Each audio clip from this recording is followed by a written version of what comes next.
जय राम कृष्ण हरी।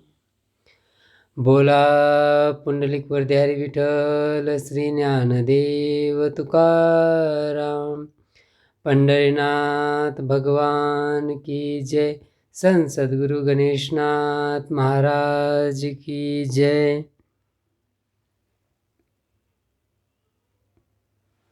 आज यहाँ पे संत सद्गुरु गणेशनाथ महाराज जी के 89वें अभंग पे प्रवचन कर रहा हूँ। इसमें उन्होंने सच की राह हमें बताई है। सत्य भाव सन्मार्गे चालता, भय नाही आता, दुःखाची ते वार्ता बोलू नये। सर्व सुख माया विरोनिया जाये, एकाएकी पाहे जीवन मुक्ती।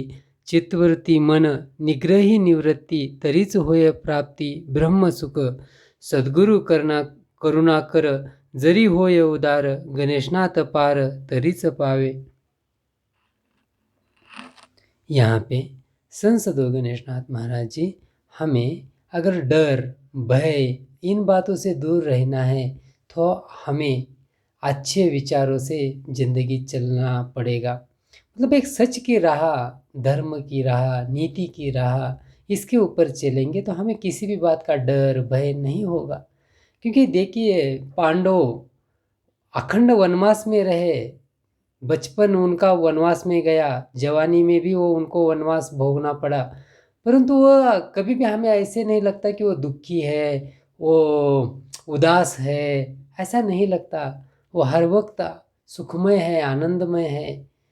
और दुर्योधन देखिए अखंड राजविलास में था, उसको कभी भी राजविलास छूटा नहीं। बचपन उसका राजविलास में था, जवानी मरते दम तक वो राजभोग भोगते मर गया। फिर भी देखिए उसकी पूरी जिंदगी हमें दुखमय दिखती है। क्यों? इसका एक ही कारण है, पांडवों ने जो स्वीकारा वो सच की राह थी, धर्म की राह थी, नीति की राह थी। उनको पता था इस मार्ग पे चलने से ही सुख की प्राप्ति होए, क्योंकि आंतरिक हमें कुछ भी दोषित भावना नहीं है। वहाँ सबका भला हो, सबका अच्छा हो, ये भावना होने के कारण हमारा भी अच्छा हो जाता है। और दुर्योधन को ऐसा लगता था कि एक में वो मेरा ही अच्छा हो, मेरा ही भला हो, बाकी सबको अगर वनवास में क्यों ना जाना पड़े, परंतु मुझे सुख चाहिए, मुझे राजवैभव चाहिए। इस भावना के कारण वो मतलब क्योंकि राजविलास राजवैभव कुछ पल के लिए है, कुछ दिन के लिए है, उसके बाद तो वो चला ही जाएगा। तो ये कभी भी ना जाए, ये चिंता अंतःकरण में हर वक्त रहती है, और उसी के कारण आदमी सुख चैन से जी नहीं पाता। इसलिए कितनी संपत्ति कमाई उसका यहाँ इम्पोर्टेंस नहीं है, वो किस मार्ग से कमाई, किस मार्ग पे हम जिंदगी मतलब चल रहे हैं, वो बहुत इम्पोर्टेंट है। इसलिए कहते हैं कि सन्मार्ग चालता भय नहीं आता। अगर हम जिस मार्ग पे चल रहे हैं वो सच की राह हो, धर्म की राह हो, तो हमें कभी भी भय नहीं आएगा हमारे ज़िंदगी में। दुःखाची ते वार्ता बोलने, और दुख तो वहाँ देखने के लिए भी नहीं है। क्योंकि देखिए मेरे संत महात्माओं का चरित्र, उनको भी ज़िंदगी में बहुत कष्ट सहना पड़ा, उनके भी ज़िंदगी में बहुत मतलब इतने डेंजरस लोग उनकी ज़िंदगी में आए कि जो उनको आघात करते थे, वारंवार उनको तकलीफ देते थे। परंतु और वहाँ यह पर्टिकुलर किसी एक धर्म का नहीं है। बोले तो धर्म धर्म होता है, नाम तो हमने दिए है मुस्लिम धर्म, क्रिश्चियन धर्म, हिंदू धर्म, परंतु आखिर में धर्म धर्म होता है। और ऐसा धर्म का जिसने भी स्वीकार किया, चाहे फिर वो यीशु ख्रिस्त जी हो, या प्रेषित मोहम्मद पैगंबर जी हो, भगवान गौतम बुद्ध हो, या भगवान महावीर हो, गुरु नानक जी हो, या महात्मा बसवेश्वर हो, या मेरे संत साधु महात्माएं हो, कोई भी हो, इन सब के बारे में यही बात हमें समझ में आती है कि उनके ज़िंदगी में कष्ट था, लोग उनको तकलीफ देते थे, परंतु वो कभी भी दुखी नहीं है, क्योंकि उनके अंतःकरण में जगत का कल्याण की भावना है। और जहाँ पे ऐसी कल्याण की भावना होती है, वहाँ दुख देखने को भी नहीं मिलता। सर्व सुख माया विरोनिया जाए। अगर ऐसे हम सच की राह पे चलेंगे, इन संत साधु महात्माओं के विचार स्वीकार के, सीक्रेट नाम की कोई भी बात हमारे अंतःकरण में नहीं रखेंगे, जो भी है पारदर्शकता।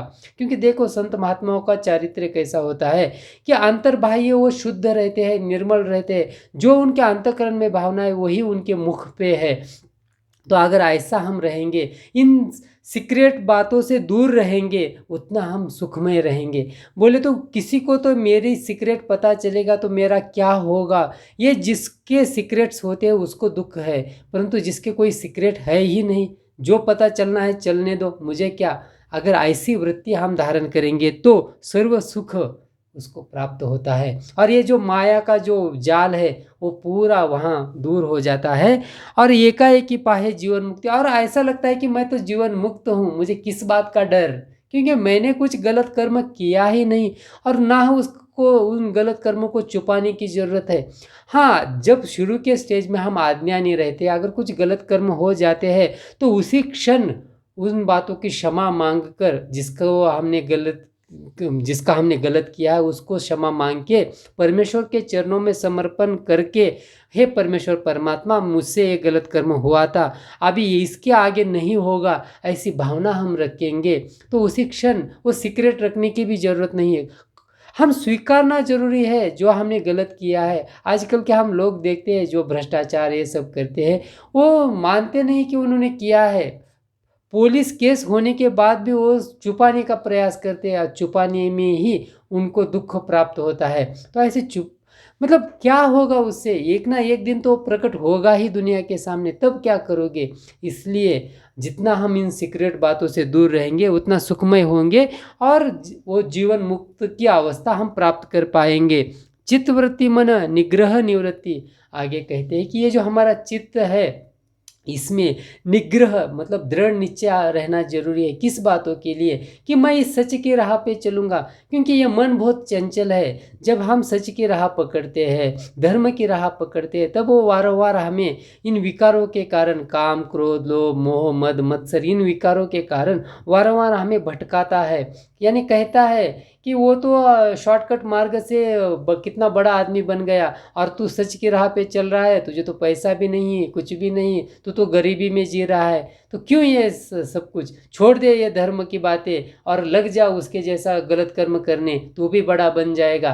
तो कहीं ना कहीं ये मोह हमारे अंतःकरण में प्रकट होता है। तो उस समय यहाँ पे संत सद्गुरु गणेशनाथ महाराज जी कहते हैं कि हमें क्या करना है, कि दृढ़ निश्चय करना है कि किसी भी हालत में मैं मेरी सच की राह, धर्म की राह नहीं छोड़ूंगा, उसके ऊपर अड़ल रहूँगा। और निवृत्ति यानी कि इन सभी दुर्गुणों से, ये जो भी मुझे मोह दिखा रहे हैं, वो चाहे श्रीमंती का हो, स्त्री का हो, किसी भी बात का, इन मोहों से हमें दूर रहना है, और अंतःकरण में निश्चय करना है कि सच की राह पे चलूँगा, तरी से होए प्राप्ति ब्रह्म सुख, और तभी हमें वो आत्मिक सुख प्राप्त होगा, तभी हमें वो आंतरिक परमात्मा का स्वरूप दिखेगा। सद्गुरु करुणा कर जरी होए उदार, अरे सब कब प्राप्त होता है, ये सब ज्ञान, ये आंतरिक शुद्धता कब होती है, जब हमारे ऊपर सद्गुरु की कृपा होती है। और वो कृपा होने के लिए भी हमें सच की राह, धर्म की राह ही चलनी है। वो चलते चलते जाएंगे तभी कहीं तो बीच में हमें सद्गुरु प्राप्त होंगे। बोले तो ये धर्म की राह शुरुआत हमसे होती है, कुछ राह चलने के बाद एक मिडल पोजीशन में सद्गुरु आते हैं, और वहाँ से वो आगे का रास्ता बताते हैं कि कहाँ कैसे जाना है, किन बातों का से हमें बचना है, अहंकार गर्व, इन बातों से कैसे बचना है, समर्पण कितना जरूरी है, ये सद्गुरु हमें बताते हैं। और उसके बाद आगे जाने के बाद गणेशनाथ पार तरीची पावे, वो तो ये भवसागर का नदी पार करके हम उस समुद्रमय परमेश्वर परमात्मा को प्राप्त हो जाते हैं। फिर वहाँ पे दुख का कोई कारण ही नहीं, क्योंकि वहाँ समाधान की अवस्था प्राप्त होती है, किसी भी हालत में हम समाधानी रहते हैं। तो यहाँ इस प्रकार संत सद्गुरु गणेशनाथ महाराज जी सच की राह कितनी ज़रूरी है जिंदगी जीते समय, इसका स्वरूप बताते हैं। गणेशनाथ गणेशनाथ गणेशनाथ गणेशनाथ गणेशनाथ गणेशनाथ गणेशनाथ गणेशनाथ बोला पुंडलिक वरदे हरी विठ्ठल श्री ज्ञानदेव तुकाराम. पंढरीनाथ भगवान की जय. संत सद्गुरु गणेशनाथ महाराज की जय.